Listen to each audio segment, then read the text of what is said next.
తమిళం నుంచి కన్నడ పుట్టుకొచ్చిందని కమల్ హాసన్ చేసిన వ్యాఖ్యలు తీవ్ర వివాదాన్ని రేకెత్తించాయి. కర్ణాటకలో భాషా ఉద్యమం నేపథ్యంలో ఈ వ్యాఖ్యలు మరింత వివాదాస్పదంగా మారాయి. కమల్ క్షమాపణ చెప్పాలని డిమాండ్లు వస్తున్నాయి. తమిళం నుండే కన్నడ పుట్టుకొచ్చింది అంటూ నటుడు కమల్ హాసన్ చేసిన కామెంట్లు వివాదాస్పదంగా మారిన సంగతి తెలిసిందే. అయితే ఈ వివాదం ఇంకా కొనసాగుతూనే ఉంది. కమల్ హాసన్ క్షమాపణ చెప్పాలని కన్నడ ప్రజలు డిమాండ్ చేస్తుంటే కమల్ మాత్రం వెనక్కి తగ్గడం లేదు.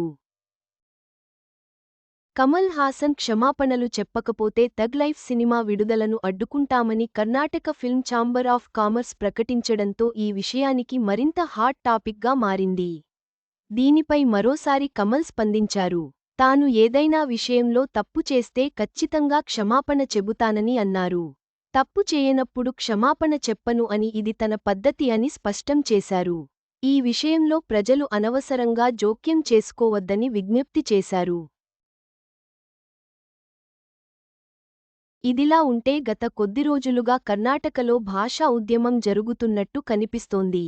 ఇటీవలే ఓ బ్యాంకు ఉద్యోగి కన్నడ మాట్లాడను అంటూ కస్టమర్తో గొడవకు దిగింది. దీనిపై సీఎం సైతం స్పందించాల్సి వచ్చింది.